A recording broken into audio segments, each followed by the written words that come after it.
నమస్కారం. దూరదర్శన్ వార్తలకు స్వాగతం. నేను సందీప్. ముందుగా వార్తల్లోని ముఖ్యాంశాలు. కర్నూలు బస్సు ప్రమాదంలో 20 మంది సజీవ దహనం, ప్రాణాలతో బయటపడ్డ 21 మంది. బస్సు ప్రమాదంపై విచారణకు ఆదేశించిన తెలంగాణ ప్రభుత్వం. కర్నూలు బస్సు ప్రమాదంలో ముమ్మరంగా సాగుతున్న సహాయక చర్యలు. హెల్ప్ లైన్ నంబర్లను ఏర్పాటు చేసిన తెలుగు రాష్ట్రాలు. 2 ప్రత్యేక అధికారులను నియమించిన తెలంగాణ రాష్ట్ర ప్రభుత్వం. కర్నూలు బస్సు ప్రమాదంపై రాష్ట్రపతి, ప్రధాని దిగ్భ్రాంతి. మృతుల కుటుంబాలకు 2 లక్షలు, క్షతగాత్రులకు 50,000 పరిహారం ప్రకటించిన మోదీ. మృతుల్లో తెలంగాణ వాసులకు 5 లక్షలు, క్షతగాత్రులకు 2 లక్షల ఎక్స్గ్రేషియా ప్రకటించిన రేవంత్ రెడ్డి సర్కార్. దేశవ్యాప్తంగా 40 ప్రాంతాల్లో రోజ్గార్ మేళాలు. 51,000 మందికి నియామక పత్రాలు అందజేత. వర్చువల్గా హాజరైన ప్రధాని మోదీ. వికసిత్ భారత్ సాధనలో యువత పాత్ర కీలకమని వెల్లడి. హైదరాబాద్ రోజ్గార్ మేళాలో పాల్గొన్న కేంద్ర మంత్రి కిషన్ రెడ్డి. నూతనంగా ఉద్యోగాలు పొందిన వారికి నియామక పత్రాలు అందజేత. కేంద్ర ప్రభుత్వ పథకాలను ప్రజల్లోకి తీసుకెళ్లాలని యువతకు పిలుపు. ఇంటర్ ఫస్ట్ ఇయర్లోనూ ప్రాక్టికల్స్. అన్ని సబ్జెక్టులకు 20% ఇంటర్నల్ మార్కులు. కీలక సంస్కరణలకు రాష్ట్ర ప్రభుత్వం శ్రీకారం. వచ్చే విద్యా సంవత్సరం నుంచి అమలు. బంగాళాఖాతంలో మరో అల్పపీడనం ఏర్పడే అవకాశం ఉందన్న వాతావరణ శాఖ. 2 రోజుల పాటు దక్షిణ తెలంగాణ జిల్లాల్లో భారీ వర్షాలు కురుస్తాయని వెల్లడి. వార్తలోని వివరాలు. ఆంధ్రప్రదేశ్లోని కర్నూలు సమీపంలో చిన్న టేకూరు వద్ద ఈ తెల్లవారుజామున జరిగిన బస్సు ప్రమాదం ప్రయాణికుల కుటుంబాల్లో తీవ్ర విషాదాన్ని నింపింది. ఎన్నో ఆశలతో మొదలుపెట్టిన ప్రయాణం గమ్యం చేరకముందే అర్ధాంతరంగా ముగిసింది. దాదాపు 20 మందికి పైగా సజీవ దహనం కాగా మరో 21 మంది కాలిన గాయాలతో బయటపడ్డారు. ప్రమాద ఘటనపై వెంటనే స్పందించిన తెలంగాణ, ఆంధ్రప్రదేశ్ ప్రభుత్వాలు సహాయక చర్యల్లో నిమగ్నమయ్యాయి. బాధిత కుటుంబాలకు సంతాపం తెలిపిన ప్రధానమంత్రి మృతుల కుటుంబాలకు 2 లక్షలు, క్షతగాత్రులకు 50,000 రూపాయల పరిహారం ప్రకటించారు. మరోవైపు ప్రమాదంపై తెలంగాణ ప్రభుత్వం వెంటనే స్పందించింది. సహాయక చర్యల కోసం 2 ప్రత్యేక అధికారులను నియమించడంతో పాటు మృతి చెందిన తెలంగాణ పౌరులకు 5 లక్షలు, గాయపడిన వారికి 2 లక్షల పరిహారాన్ని తెలంగాణ రాష్ట్ర ప్రభుత్వం ప్రకటించింది. బస్సు ప్రమాదంపై విచారణకు ఆదేశిస్తున్నట్లు మంత్రి పొన్నం ప్రభాకర్ తెలిపారు. అటు ఏపీ ప్రభుత్వం కూడా సహాయక చర్యలను ముమ్మరం చేసింది. దుబాయ్ పర్యటనలో ఉన్న చంద్రబాబు ఆదేశాల మేరకు ఏపీ రవాణా శాఖ మంత్రి, హోం మంత్రి ఘటనా స్థలానికి చేరుకుని సహాయక చర్యలను పర్యవేక్షిస్తున్నారు. కర్నూలు జిల్లాలో జరిగిన బస్సు ప్రమాదం రహదారి భద్రతను మరోసారి ప్రశ్నార్థకం చేసింది. 20 మంది సజీవ దహనం కాగా 21 మంది ప్రాణాలతో బయటపడ్డ ఈ ఘటన ఎంతోమంది కుటుంబాల్లో విషాదం నింపింది. మరిన్ని వివరాలు.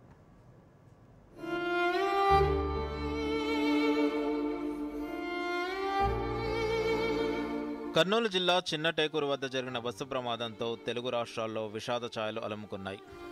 రాత్రి 10 గంటల 30 నిమిషాలకు హైదరాబాద్ నుంచి బెంగళూరుకు బయలుదేరిన వేమూరి కావేరీ ట్రావెల్స్ బస్సు కర్నూలు జిల్లా శివారు ప్రాంతమైన చిన్న టేకూరు వద్ద ద్విచక్ర వాహనాన్ని ఢీకొట్టింది. దీంతో కింద ఇరుక్కుపోయిన ద్విచక్ర వాహనాన్ని బస్సు కొంత దూరం ఈడ్చుకుపోవడంతో ఎగిసిపడిన నిప్పురవ్వలతో బస్సుకు మంటలు అంటుకున్నాయి. అప్పటికీ బస్సు కదులుతూనే ఉండటంతో మంటలు బస్సును చుట్టుముట్టాయి. ఈ ఘటన తెల్లవారుజామున 3 గంటల 30 నిమిషాల ప్రాంతంలో జరగడంతో గాఢ నిద్రలో ఉన్న ప్రయాణికులు తేరుకునే లోపే మంటలు బస్సంతా వ్యాపించాయి. ప్రయాణికులు బయటకు వెళ్లే డోరు మంటల్లో చిక్కుకోవడంతో దాని నుంచి బయటకు వెళ్లడం సాధ్యపడలేదు. దీంతో బస్సు అద్దాలు పగలగొట్టి కొందరు తమ ప్రాణాలను కాపాడుకున్నారు. అప్పటికే మంటలు చుట్టుముట్టడంతో మిగతా వారు అగ్నికి ఆహుతయ్యారు. బస్సు ప్రమాదం గురించి తెలిసిన వెంటనే స్థానిక పోలీసులు ఘటనా స్థలానికి చేరుకొని సహాయక చర్యల్లో పాల్గొన్నారు. కానీ అప్పటికే బస్సు పూర్తిగా కాలి బూడిదైంది. బస్సు నుంచి బయటపడిన క్షతగాత్రులను కర్నూలు పట్టణంలోని సర్వజన ఆసుపత్రికి తరలించారు. 11 మందికి కాలిన గాయాలు కాగా వారికి వైద్యులు చికిత్స అందిస్తున్నారు. మరో 10 మంది స్వల్ప గాయాలతో బయటపడినట్లు చెబుతున్నారు. ఇప్పటిదాకా బస్సు నుంచి 19 మంది మృతదేహాలను వెలికితీశారు. మృతులను గుర్తించి కుటుంబ సభ్యులకు సమాచారం అందిస్తున్నారు. బాధితుల సహాయార్థం ఆంధ్రప్రదేశ్ ప్రభుత్వంతో పాటు తెలంగాణ ప్రభుత్వం ప్రత్యేక హెల్ప్ లైన్ నంబర్లను ఏర్పాటు చేసింది. బస్సు ప్రయాణికుల్లో 39 మంది పెద్దలు, 2 పిల్లలు ఉన్నారని కర్నూలు డీఐజీ కోయా ప్రవీణ్ తెలిపారు. ప్రధాన డ్రైవర్ కనిపించట్లేదని, మరో డ్రైవర్ అదుపులోకి తీసుకున్నట్లు వివరించారు. బస్సు డీజిల్ ట్యాంకర్ దెబ్బతినలేదన్నారు. బైక్ను ఢీకొన్న తర్వాత మంటలు చెలరేగడం వల్లే ప్రమాదం జరిగిందని స్పష్టం చేశారు. కాగా ప్రమాదానికి గురైన బస్సు ఫిట్గానే ఉందని ఏపీ రవాణా శాఖ వెల్లడించింది. 2026 ఏప్రిల్ 20 వరకు బస్సును ఇన్సూరెన్స్ కూడా ఉందని తెలిపింది. బైక్ను బలంగా ఢీకొట్టడం వల్లే బస్సులో మంటలు వ్యాపించాయని ప్రాథమిక దర్యాప్తులో తేలినట్లు రవాణా శాఖ వెల్లడించింది. అన్ని కోణాల్లో పూర్తి స్థాయిలో దర్యాప్తు చేస్తున్నామని, దర్యాప్తు నివేదిక మేరకు భవిష్యత్తులో ప్రమాదాల నివారణకు చర్యలు తీసుకుంటామని ఏపీ రవాణా శాఖ పేర్కొంది. మరోవైపు ఈ ప్రమాదానికి గురైన బస్సుపై తెలంగాణలోనూ 16 చలాన్లు ఉన్నాయని అధికారులు తెలిపారు. బస్సు ప్రమాదంతో మృతి చెందిన వారిలో హైదరాబాద్ వాసులే ఎక్కువగా ఉన్నట్లు వార్తలు వస్తున్న నేపథ్యంలో ఇటు తెలంగాణ ప్రభుత్వం కూడా బాధితుల సహాయార్థం హెల్ప్ లైన్ ఏర్పాటు చేసింది. హెల్ప్ లైన్ నంబర్ ఏర్పాటు చేయడంతో పాటు 2 ప్రత్యేక అధికారులను నియమించింది. అసిస్టెంట్ సెక్రటరీ శ్రీరామచంద్రతో పాటు సెక్షన్ ఆఫీసర్ చిట్టుబాబుకు బాధ్యతలు అప్పగించింది. బాధిత కుటుంబాలకు అండగా ఉండాలని, సహాయక చర్యలను పర్యవేక్షించాలని ఆదేశించింది. కాగా ఆసుపత్రిలో చికిత్స పొందుతున్న వారిలో ఎవరికీ ప్రాణాపాయం లేదని వైద్యులు తెలిపారు. బస్సులో నుంచి దూకడంతో పలువురికి కాలి, చేతి ఎముకలు విరిగాయని, మరికొందరికి కాలిన గాయాలైనట్లు ఆసుపత్రి వర్గాలు వెల్లడించాయి. స్వల్ప గాయాలతో వచ్చిన వారికి ప్రాథమిక చికిత్స చేసి డిశ్చార్జ్ చేశామని డాక్టర్లు తెలిపారు. Bureau report, Doordarshan news.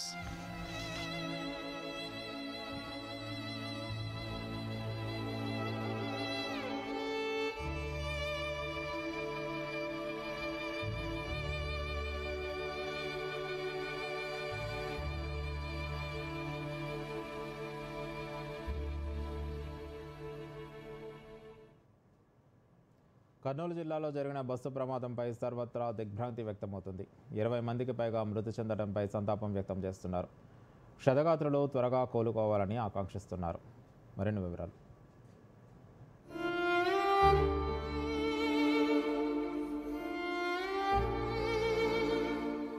ఆంధ్రప్రదేశ్లోని కర్నూలు జిల్లా బస్సు ప్రమాదంపై రాష్ట్రపతి ద్రౌపది ముర్ము దిగ్భ్రాంతి వ్యక్తం చేశారు.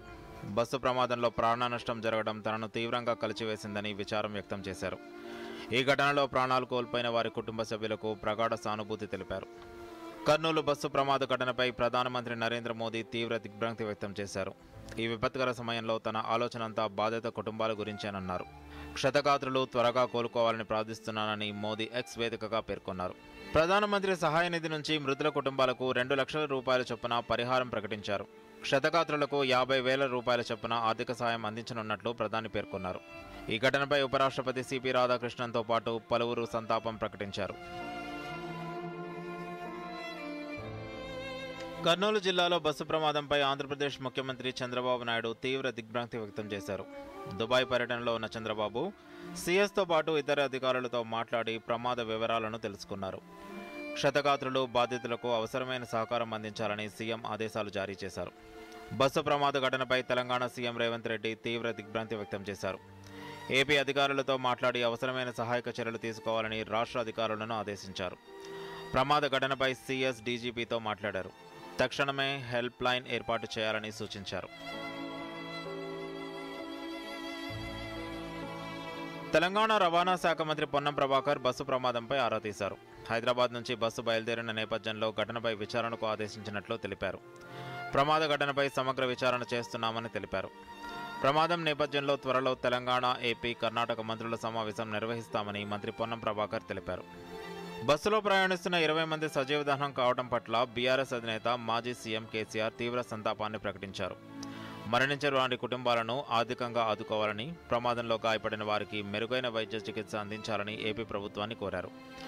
బస్సు ప్రమాదంలో మరణించిన వారి కుటుంబ సభ్యులకు బీఆర్ఎస్ వర్కింగ్ ప్రెసిడెంట్ కేటీఆర్, మాజీ మంత్రి హరీష్ రావు, తెలంగాణ జాగృతి అధ్యక్షురాలు కల్వకుంట్ల కవిత సంతాపం తెలిపారు. ప్రయాణికులు మరణించడం తీవ్ర దిగ్భ్రాంతికి గురిచేసిందన్నారు. మృతుల కుటుంబాలకు ప్రగాఢ సానుభూతి తెలిపారు.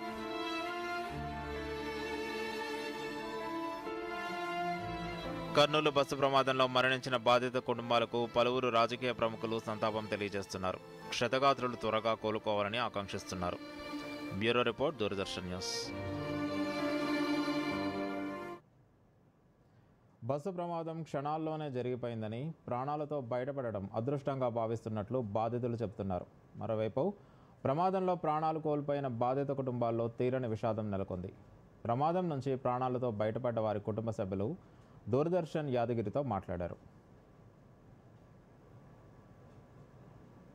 బ్యాక్లో ఉన్నాను, లోవర్ సీట్లో ఉన్నాను. సో జస్ట్ సైడ్ విండో నుంచి స్మాల్ కర్టెన్స్ ఓపెన్ చేసి చూసాను. సమ్ ఫైరింగ్ అనేది ఎంత కనిపించింది. సర్లే చేసి లేచి మధ్యలో ఉన్న మెయిన్ డోర్ ఓపెన్ చేసి చూసే లోపల ఫైర్ అనేది కింద నుంచి ఫైర్ అనేది చాలా వరకు వచ్చేసింది. 40 నుంచి 45 వరకు ఉండొచ్చండి ప్యాసింజర్స్. ఇది 42 అయితే ఉంటారండి. మా బంధువులు బస్సు అంటుకుందని తెలిసారు. ఫోన్ చేస్తే మా వాళ్ళు వచ్చినాము. మా బంధువులు భార్య భర్త 2 పిల్లలు హైదరాబాద్ నుంచి బెంగళూరు వెళ్తున్నారు. బస్సు డైరెక్ట్ ఒక బైక్ ని కొట్టడంతో ఆ బైక్ కూడా బస్ కిందికి వెళ్ళిపోవడము, డైరెక్ట్ ఫ్యూయల్ ట్యాంక్ ని కొట్టడం, ఢీ కొట్టడము. సెకండ్స్ లో మొత్తం బస్సే ఒక బాంబు పేలిందమ్మా అని అంటున్నారు. కొంతమంది ఆ టైంలో అంటే నిద్రపోతూ ఉంటారు కాబట్టి కొంతమంది అలర్ట్ అయ్యి విండో పగిలిగొట్టి దూకడం జరిగింది. మనం లోపల గమనిస్తే కూడా 40 మంది ట్రావెల్ చేస్తుంటే 40 మందిలో 19 మందిని ఐడెంటిఫై చేసి తీసుకురాగలిగాము. కొంతమంది అసలు ఏమి స్క్రాచ్ లేకుండా డిశ్చార్జ్ అయిపోయారు. కొంతమందికి ఫ్రాక్చర్స్, హెడ్ ఇంజరీస్ అయినాయి. కానీ ఎవరికి క్రిటికల్ గా అయితే లేదు. ఎవరికి కర్నూలు శివారు ప్రాంతమైన చిన్న టేకూరు వద్ద జరిగిన బస్సు ప్రమాదం సరిగ్గా 12 ఏళ్ల క్రితం జరిగిన పాలెం బస్సు దుర్ఘటనను గుర్తు చేస్తోంది. 2013 అక్టోబర్ 30న బెంగళూరు నుంచి 51 మంది ప్రయాణికులతో హైదరాబాద్ వెళ్తున్న జబ్బార్ ట్రావెల్స్కు చెందిన వోల్వో బస్సులో కూడా ఇలాగే అగ్ని ప్రమాదం చోటు చేసుకుంది. కారును ఓవర్టేక్ చేస్తుండగా అదుపు తప్పి రోడ్డు ప్రక్కనే ఉన్న కల్వర్టును ఢీకొట్టింది. ఈ దుర్ఘటనలో డీజిల్ ట్యాంక్ లీక్ అయి పేలుడు సంభవించడంతో బస్సు కాలిబూడిదైంది. అప్పటి దుర్ఘటనలో మొత్తం 45 మంది ప్రయాణికులు సజీవ దహనమయ్యారు. కేవలం బస్సు డ్రైవర్తో పాటు క్లీనర్, 5గురు ప్రయాణికులు మాత్రమే ప్రాణాలతో బయటపడ్డారు. మహబూబ్ నగర్ జిల్లా పాలెం వద్ద జరిగిన వోల్వో బస్సు దుర్ఘటనపై సిఐడి పోలీసులు కేంద్రానికి 400 పేజీల నివేదికను సమర్పించారు. వోల్వో బస్సుల తయారీలోనే లోపాలు ఉన్నాయని నివేదికలో పేర్కొన్నారు.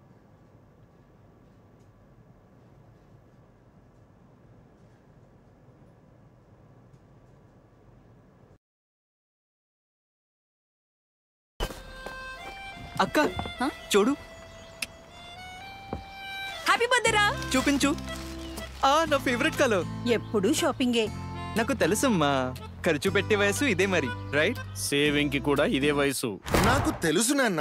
పొదుపు చేయండి, సరైన చోట పెట్టుబడి పెట్టండి. పెట్టుబడి డబ్బుపై వడ్డీ వస్తుంది. దాన్ని మళ్ళీ పెట్టుబడి పెట్టడం వల్ల వడ్డీ వస్తూనే ఉంటుంది. నాకు తెలుసు కదా. ఆర్బీఐ అంటుంది, చేయండి సరైన ఆరంభం, అవ్వండి ఫైనాన్షియలీ స్మార్ట్.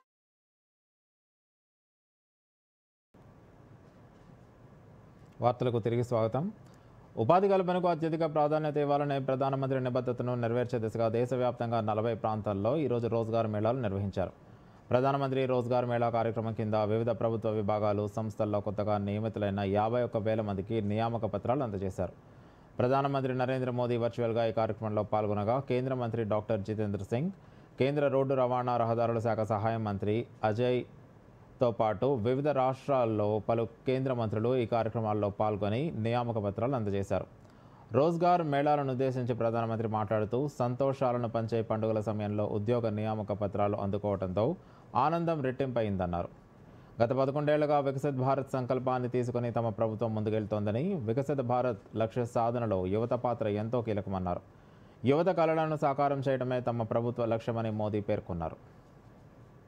आगे बढ़ रहा विकसित भारत के निर्माण का संकल्प लेकर आगे बढ़ रहा है। इसमें सबसे बड़ी भूमिका हमारे युवाओं की है, आप सबकी है। इसलिए युवाओं का सशक्तिकरण ये भाजपा एनडीए सरकार की प्राथमिकता है। आज रोजगार मेले युवाओं के सपनों को पूरा करने का माध्यम बन गए हैं। अकेले इन रोजगार मेलों के जरिए बीते कुछ समय में ही 11 लाख से ज्यादा नियुक्ति पत्र दिए जा चुके हैं। केवल सरकारी नौकरियों तक ही सीमित नहीं है। हमने देश में पीएम विकसित भारत रोजगार योजना भी शुरू की है। వికసిత్ భారత్ లక్ష్య సాధనలో యువత భాగస్వామ్యం కీలకమని కేంద్ర బొగ్గు గనుల శాఖ మంత్రి కిషన్ రెడ్డి అన్నారు. హైదరాబాద్ కోటిలో గల భారతీయ విద్యాభవన్లో జరిగిన రోజ్గార్ మేళాలో కిషన్ రెడ్డి పాల్గొన్నారు. నూతనంగా ఉద్యోగాలకు ఎంపికైన వారికి నియామక పత్రాలు అందజేశారు.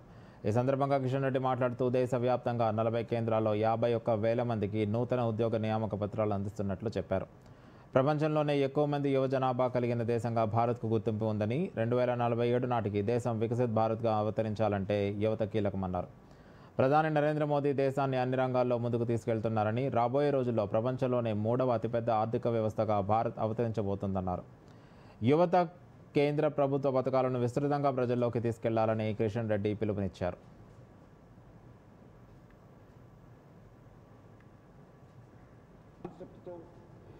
ఇన్నోవేషన్లో పెట్టుబడులు, అది మ్యానుఫ్యాక్చరింగ్ సెక్టార్లో కానీ, ఐటీ సెక్టార్లో కానీ, సర్వీస్ సెక్టార్లో కానీ చాలా పెద్ద ఎత్తున కోట్లాది మందికి ఉద్యోగ అవకాశాలు లభిస్తా ఉన్నాయి. టాలెంట్ ఉండి తనకు తాను టాలెంట్ నిరూపించుకుంటే ఈరోజు ఉద్యోగాల కొదవలేదు.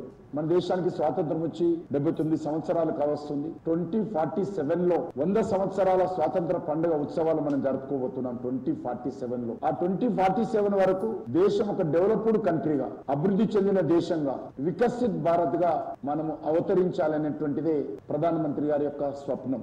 మీరందరూ కూడా ఈరోజు ఉద్యోగాల్లో చేరుతా ఉన్నారు. ఆ వికసిత్ భారత్ డెవలప్డ్ కంట్రీగా ఎమర్జీ కావడంలో మీ యొక్క పాత్ర మరి అమోఘంగా ఉంటుందనే విషయాన్ని ఈ సందర్భంగా మనవిచేస్తా ఉన్నాను. ఆస్ట్రేలియా పర్యటనలో ఉన్న తెలంగాణ రాష్ట్ర ఐటీ పరిశ్రమల శాఖ మంత్రి శ్రీధర్ బాబు విక్టోరియా పార్లమెంట్ను సందర్శించారు. ఆస్ట్రేలియా లెజిస్లేటివ్ కౌన్సిల్ గవర్నమెంట్ వీవ్ Lee Tarlamis parliamentary secretary Sheena Ward మంత్రి శ్రీధర్ బాబుకు ఘన స్వాగతం పలికారు. ఈ సందర్భంగా legislative procedures, parliamentary governance, public accountability తదితర అంశాలపై వారితో మంత్రి సుదీర్ఘంగా చర్చించారు. అనంతరం శ్రీధర్ బాబు మాట్లాడుతూ చట్టాల తయారీలో పౌరుల భాగస్వామ్యం పెరిగినప్పుడే పారదర్శకత, జవాబుదారీతనం పెరుగుతుందన్నారు. తెలంగాణలో అమలవుతున్న progressive legislative practices, governance reports, digital సేవల గురించి మంత్రి వారికి వివరించారు. తెలంగాణలో ఇంటర్మీడియట్ విద్యలో సమూల మార్పులకు రాష్ట్ర ప్రభుత్వం శ్రీకారం చుట్టింది. ఇంటర్ బోర్డు ప్రతిపాదించిన సంస్కరణలకు రాష్ట్ర ముఖ్యమంత్రి రేవంత్ రెడ్డి గురువారం ఆమోదం తెలపడంతో వచ్చే విద్యా సంవత్సరం నుంచి అమల్లోకి వచ్చేలా కీలక మార్పులు చోటు చేసుకోబోతున్నాయి. మరిన్ని వివరాలు. పారిశ్రామిక, కార్పొరేట్ అవసరాలకు అనుగుణంగా విద్యా విధానం ఉండాలన్న లక్ష్యంతో రాష్ట్ర ఇంటర్మీడియట్ విద్యా విధానంలో కీలక సంస్కరణలకు రాష్ట్ర ప్రభుత్వం శ్రీకారం చుట్టింది. ముఖ్యమంత్రి రేవంత్ రెడ్డి సూచనల మేరకు తెలంగాణ ఇంటర్మీడియట్ బోర్డు పలు ప్రతిపాదనలు రూపొందించింది. రాష్ట్ర ప్రభుత్వానికి పంపగా విద్యాశాఖ బాధ్యతలు చూస్తున్న ముఖ్యమంత్రి రేవంత్ రెడ్డి ఇంటర్ బోర్డు ప్రతిపాదనలకు ఆమోదం తెలిపారు. తాజాగా ప్రతిపాదించిన సంస్కరణలు వచ్చే విద్యా సంవత్సరం నుంచి, అంటే 2026-27 విద్యా సంవత్సరం నుంచి అమల్లోకి రానున్నాయి. రాష్ట్ర ప్రభుత్వం తాజాగా ఆమోదించిన సంస్కరణల ప్రకారం ప్రాక్టికల్ పరీక్షలకు సంబంధించి ఇంటర్ విద్యలో కీలక సంస్కరణలు చోటు చేసుకోనున్నాయి. ప్రస్తుతం ఎంపీసీ, బైపీసీ గ్రూపుల్లో సెకండ్ ఇయర్ లో ప్రయోగ పరీక్షలు నిర్వహిస్తూ ఉండగా ఇక నుంచి ఫస్ట్ ఇయర్ లో కూడా వీటిని ప్రవేశపెడతారు. ప్రస్తుతం ఉన్న మార్కులను సగం సగం కేటాయిస్తారు. ప్రస్తుతం ఎంపీసీ గ్రూప్ లో భౌతిక, రసాయన శాస్త్రాలకు 30 చొప్పున ప్రాక్టికల్స్ కు మార్కులు కేటాయిస్తారు. ఇక నుంచి ప్రథమ సంవత్సరంలో సబ్జెక్టుకు 15, ద్వితీయ సంవత్సరంలో 15 మార్కులకు ప్రాక్టికల్స్ నిర్వహిస్తారు. బైపీసీ గ్రూప్ లో ఒక్కో సబ్జెక్టుకు 30 చొప్పున 4 సబ్జెక్టులకు 120 మార్కులకు ప్రాక్టికల్స్ ఉంటాయి. వాటిని సగం సగం చేస్తారు. ఇప్పటి వరకు తొలి ఏడాది విద్యార్థులకు ప్రయోగ పరీక్షలు లేకపోవడంతో వారు ఏడాది పాటు ల్యాబ్లకు ముఖమే చూడటం లేదు. ఆ పరిస్థితిలో కొంతైనా మార్పు తెచ్చేందుకు ఈ నిర్ణయం తీసుకున్నారు. ఇంటర్నల్ మార్కుల విషయంలోనూ కీలక మార్పులు చోటు చేసుకోనున్నాయి. అన్ని సబ్జెక్టుల్లో 80% రాత పరీక్షకు, మిగిలిన 20% మార్కులకు అంతర్గత పరీక్షలను కేటాయిస్తారు. ప్రస్తుతం ఇంగ్లీష్ సబ్జెక్టుకు మాత్రమే ఇంటర్నల్ పరీక్షలు నిర్వహిస్తూ ఉండగా ఇక నుంచి సంస్కృతం, తెలుగు, గణితం తదితర అన్ని సబ్జెక్టులకు ఇంటర్నల్ మార్కులు ఉంటాయి. ఇంటర్మీడియట్ లో ఇప్పటిదాకా ఉన్న గ్రూపులకు అదనంగా కొత్త ACE అనే గ్రూపును ప్రవేశపెడతారు. అకౌంటెన్సీ, కామర్స్, ఎకనామిక్స్ సబ్జెక్టులతో కొత్త గ్రూపును అందుబాటులోకి తెస్తారు. ప్రస్తుతం CEC గ్రూప్ లో సివిక్స్, ఎకనామిక్స్, కామర్స్ ఉన్నాయి. అకౌంటెన్సీకి ప్రాధాన్యం పెరుగుతున్న నేపథ్యంలో ఈ కొత్త గ్రూపును ప్రారంభించాలని నిర్ణయించారు. ఇందుకోసం కొత్త సిలబస్ ను కూడా రూపొందిస్తారు. అంతేకాకుండా గణితం, భౌతిక, రసాయన శాస్త్రాల్లో సిలబస్ తగ్గనుంది. జాతీయ విద్యా పరిశోధన శిక్షణ మండలి NCERT నిర్దేశించిన దానికంటే రాష్ట్రంలో సిలబస్ ఎక్కువగా ఉండటంతో ప్రమాణాల ప్రకారం సిలబస్ ను కుదించనున్నారు. అంతేకాకుండా పాఠ్య పుస్తకాల్లో ప్రత్యేక QR కోడ్ ముద్రిస్తారు. ఈ కోడ్ ను స్కాన్ చేయడం వల్ల పాఠ్యాంశానికి సంబంధించిన మరిన్ని వివరాలు తెలుస్తాయి. కొత్తగా అమల్లోకి తీసుకొస్తున్న ఈ సంస్కరణలతో ఇంటర్ విద్య భవిష్యత్ కెరియర్ కు ఉపయోగకరంగా ఉంటుందని రాష్ట్ర ప్రభుత్వం ఆకాంక్షిస్తుంది. Bureau report, Doordarshan news. Jubilee Hills ఉప ఎన్నిక నామినేషన్ల ఉపసంహరణకు ఈ రోజే ఆఖరు తేదీ. ఇవాళ మధ్యాహ్నం 3 గంటల వరకు అభ్యర్థులు తమ నామినేషన్లను ఉపసంహరించుకునేందుకు అవకాశం ఉంది. అనంతరం అభ్యర్థుల తుది జాబితాను ఎన్నికల అధికారులు విడుదల చేయనున్నారు. ఈ సందర్భంగా 3 ప్రధాన పార్టీల అభ్యర్థులతో పాటు మిగతా స్వతంత్ర, చిన్న పార్టీల అభ్యర్థులకు గుర్తులు కేటాయించనున్నారు. ఈ ఎన్నికల్లో మొత్తం 81 మంది అభ్యర్థులు బరిలో ఉండగా నిన్న ఒక్క అభ్యర్థి కూడా ఉపసంహరణకు ముందుకు రాలేదు. అయితే ఈరోజు మధ్యాహ్నం వరకు కొంతమంది అభ్యర్థులు తమ నామినేషన్లు ఉపసంహరించే అవకాశం ఉందని అధికారులు అంచనా వేస్తున్నారు. బోధించే పాఠ్యాంశంలో ఉన్న పాత్రను తానే స్వయంగా ధరించి విద్యార్థులకు అర్థమయ్యే రీతిలో విద్యాబోధన చేసిన ఉపాధ్యాయురాలు ఇప్పుడు అందరినీ ఆలోచింపజేస్తుంది. సూర్యాపేట జిల్లా తుంగతుర్తి మండలం వెలుగుపల్లి ప్రభుత్వ పాఠశాలలో హిందీ ఉపాధ్యాయురాలుగా విధులు నిర్వహిస్తున్న కర్పూరపు నివేదిత భక్తిపద్ పాఠం బోధించేందుకు మీరాబాయి వేషధారణలో పాఠశాలకు వచ్చి విద్యార్థులకు విద్యాభ్యాసాన్ని చేశారు.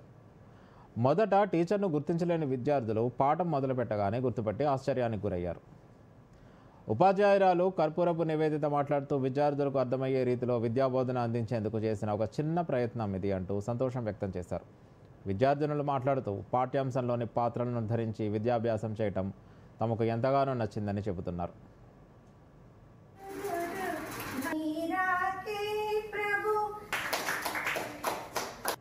పిల్లలకి ఇంకా వినూత్నంగా వాళ్ళకి అర్థమయ్యే విధంగా చెప్పడం కోసం రకరకాలుగా మేము ప్రయత్నాలు చేస్తూ ఉంటాం. టీఎల్ఎం ద్వారా కానీ పాఠాలు బోధించడం, ఇప్పుడు మాకు ఏఐ ద్వారా, తర్వాత ఈ ఐఎఫ్పి ప్యానల్ ఒకటి ఇచ్చారు స్కూల్కి, దాంట్లో కూడా ప్రత్యక్ష బోధన అనేది వీళ్ళకి చదివిన దానికంటే కూడా చూసింది ఎక్కువగా గుర్తుపెట్టుకోగలుగుతారు పిల్లలు. మీరాబాయి వేషధారణ ఎలా ఉంటుంది, పిల్లలు ప్రత్యక్షంగా చూసినట్టుగా ఉంటుందని ఒక ఆలోచన వచ్చి నేనే మీరాబాయిగా ఆ రోజు వేషధారణలో రావడం జరిగింది. పిల్లలకి మా హిందీ టీచర్ నివేదిత గారు చాలా బాగా బోధిస్తారు, అర్థమయ్యే రీతిలో చెప్తారు. అది లెసన్లో ఉన్న దానికంటే గెటప్స్ వేసుకొని అర్థమయ్యే మంచిగా చెప్తారు. భక్తి పద్ పాఠం మేడం గెటప్ వేసుకొని వచ్చాక అర్థమయ్యేటట్టు విధంగా చెప్పారు. అవుట్సోర్సింగ్ ఉద్యోగుల్లో బోగస్ ఉద్యోగులను ఏరివేయడానికి రాష్ట్ర ప్రభుత్వం కసరత్తును వేగవంతం చేసింది. అందులో భాగంగానే ఆయా ప్రభుత్వ శాఖల్లోని అవుట్సోర్సింగ్ ఉద్యోగులకు సంబంధించిన వివరాలను integrated financial management and information system IFMIS పోర్టల్లో నమోదు చేయాలని ఆదేశాలు జారీ చేసింది. ఈ నెల 25వ తేదీలోగా అవుట్సోర్సింగ్ ఉద్యోగుల వివరాలను నమోదు చేయాలని గడువు విధించింది. గడువులోపే అవుట్సోర్సింగ్ ఉద్యోగుల వివరాలను పోర్టల్లో పొందుపరచాలని రాష్ట్ర ప్రభుత్వం ఆయా విభాగాలను ఆదేశించింది. ఈ పోర్టల్లో నమోదు చేసిన ఉద్యోగులకు మాత్రమే వేతనాలు ఇచ్చే విధంగా చర్యలు తీసుకునే అవకాశం ఉందని ప్రభుత్వ వర్గాలు చెబుతున్నాయి. పోలీసు అమరవీరుల సంస్మరణ వారోత్సవాలను పురస్కరించుకుని ఆదిలాబాద్ పోలీస్ శాఖ ఆధ్వర్యంలో 5K రన్ నిర్వహించారు. జిల్లా కేంద్రంలోని ఇందిరా ప్రియదర్శిని స్టేడియంలో 5K రన్లో ఎస్పీ అఖిల్ మహాజన్, పోలీసు అధికారులు, సిబ్బంది, యువకులు, విద్యార్థులతో కలిసి పాల్గొన్నారు. స్టేడియం నుంచి పట్టణ ప్రధాన వీధుల గుండా రన్ కొనసాగింది.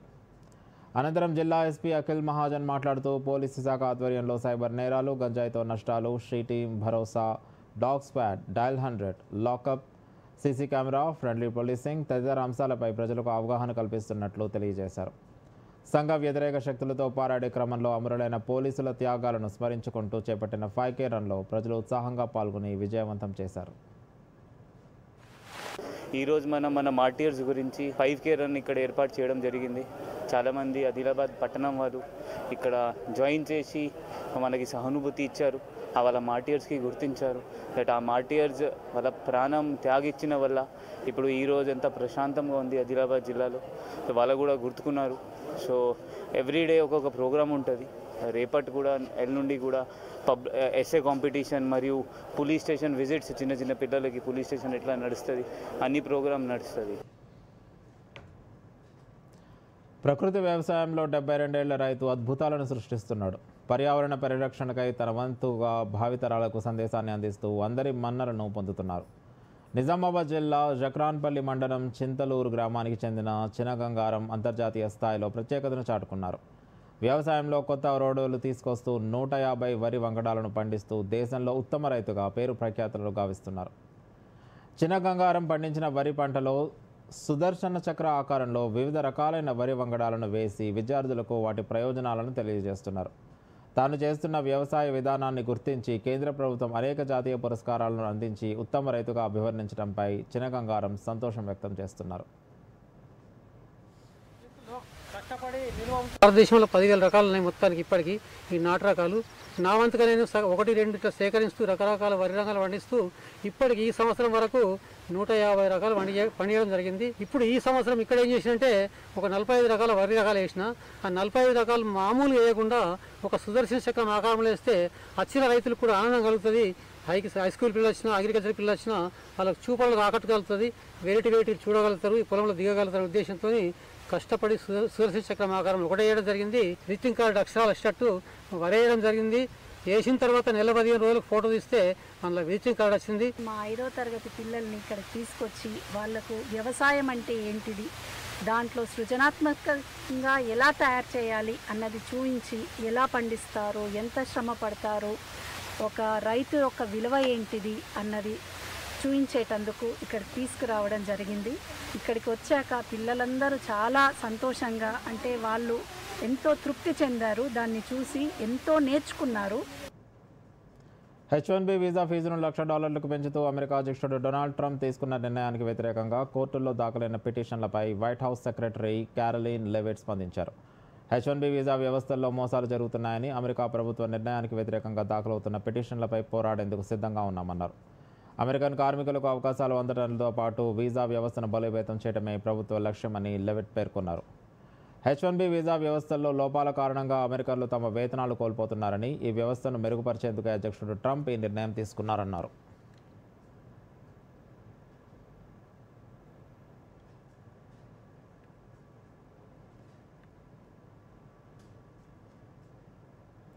తెలంగాణలో 2 రోజుల పాటు భారీ వర్షాలు కురిసే అవకాశం ఉందని హైదరాబాద్ వాతావరణ కేంద్రం వెల్లడించింది. ఈరోజు నల్గొండ, సూర్యాపేట, యాదాద్రి భువనగిరి, మెదక్, సిద్దిపేట, రంగారెడ్డి, సంగారెడ్డి, కామారెడ్డి, మహబూబ్నగర్, వనపర్తి, ఖమ్మం, భద్రాద్రి కొత్తగూడెం జిల్లాల్లో భారీ వర్షాలు కురుస్తాయని తెలిపింది.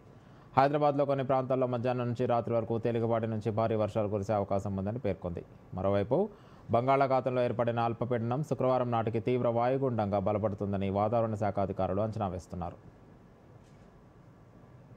ప్రముఖ వాణిజ్య ప్రకటనల రూపకర్త పీయూష్ పాండే కన్నుమూశారు. గత కొంతకాలంగా అనారోగ్య కారణాలతో బాధపడుతూ నెల రోజులుగా కోమాలో ఉన్న ఆయన శుక్రవారం తెల్లవారుజామున తుది శ్వాస విడిచారు. ఈ విషయాన్ని ప్రముఖ ప్రకటనల సంస్థ ఓగిల్వీ సోషల్ మీడియా వేదికగా వెల్లడించింది. పీయూష్ పాండే ప్రస్తుత వయసు 70 ఏళ్లు. ఆయన ఓగిల్వీ ఇండియాకు చీఫ్ క్రియేటివ్ ఆఫీసర్, ఎగ్జిక్యూటివ్ చైర్మన్గా విధులు నిర్వహించారు. Fevicol, Cadbury Dairy Milk, Ogilvy India వంటి ప్రసిద్ధ బ్రాండ్లకు ప్రచార ప్రకటనలు రూపొందించారు. 2014 ఎన్నికల సమయంలో రూపొందించిన అబ్ కీ బార్ మోదీ సర్కార్ అనే నినాదం మారుమ్రోగింది. ఈ నినాదంతో పీయూష్ పాండే గుర్తింపు పొందారు. అప్పట్లో ఈ రాజకీయ నినాదం చాలా పాపులర్ అయింది. ఇక 2024లో LIA లెజెండ్ అవార్డులు, 2016లో పద్మశ్రీ అవార్డు అందుకున్నారు. పీయూష్ పాండే మృతి పట్ల కేంద్ర వాణిజ్య మంత్రి పీయూష్ గోయల్ సంతాపం వ్యక్తం చేశారు. ఇక వార్తలు ముగించే ముందు ముఖ్యాంశాలు మరోసారి. కర్నూలు బస్సు ప్రమాదంలో 20 మంది సజీవ దహనం, ప్రాణాలతో బయటపడ్డ 21 మంది. బస్సు ప్రమాదంపై విచారణకు ఆదేశించిన తెలంగాణ ప్రభుత్వం. కర్నూలు బస్సు ప్రమాదంలో ముమ్మరంగా సాగుతున్న సహాయక చర్యలు. హెల్ప్ లైన్ నంబర్లను ఏర్పాటు చేసిన తెలుగు రాష్ట్రాలు. 2 ప్రత్యేక అధికారులను నియమించిన తెలంగాణ రాష్ట్ర ప్రభుత్వం. కర్నూలు బస్సు ప్రమాదంపై రాష్ట్రపతి, ప్రధాని దిగ్భ్రాంతి. మృతుల కుటుంబాలకు 2 లక్షలు, క్షతగాత్రులకు 50,000 పరిహారం ప్రకటించిన మోదీ. మృతుల్లో తెలంగాణ వాసులకు 5 లక్షలు, క్షతగాత్రులకు 2 లక్షల ఎక్స్గ్రేషియా ప్రకటించిన రేవంత్ రెడ్డి సర్కార్. దేశవ్యాప్తంగా 40 ప్రాంతాల్లో రోజ్గార్ మేళాలు. 51,000 మందికి నియామక పత్రాలు అందజేత. వర్చువల్గా హాజరైన ప్రధాని మోదీ. వికసిత్ భారత్ సాధనలో యువత పాత్ర కీలకమని వెల్లడి. హైదరాబాద్ రోజ్గార్ మేళాలో పాల్గొన్న కేంద్ర మంత్రి కిషన్ రెడ్డి. నూతనంగా ఉద్యోగాలు పొందిన వారికి నియామక పత్రాలు అందజేత. కేంద్ర ప్రభుత్వ పథకాలను ప్రజల్లోకి తీసుకెళ్లాలని యువతకు పిలుపు. ఇంటర్ ఫస్ట్ ఇయర్లోనూ ప్రాక్టికల్స్. అన్ని సబ్జెక్టులకు 20% ఇంటర్నల్ మార్కులు. కీలక సంస్కరణలకు రాష్ట్ర ప్రభుత్వం శ్రీకారం. వచ్చే విద్యా సంవత్సరం నుంచి అమలు. బంగాళాఖాతంలో మరో అల్పపీడనం ఏర్పడే అవకాశం ఉందన్న వాతావరణ శాఖ. 2 రోజుల పాటు దక్షిణ తెలంగాణ జిల్లాల్లో భారీ వర్షాలు కురుస్తాయని వెల్లడి. ఇప్పుడు వార్తలు ఎక్కడైనా ఎప్పుడైనా DD న్యూస్ ఇప్పుడు మీ చేతిలో. దూరదర్శన్ యాదగిరి వార్తలు డిజిటల్ ప్లాట్ఫామ్స్ లో చూడండి. యూట్యూబ్, ఫేస్బుక్, ఇన్స్టాగ్రామ్, ఎక్స్ మరియు వేవ్స్ లో ఫాలో అవ్వండి, లైక్ చేయండి, షేర్ చేయండి.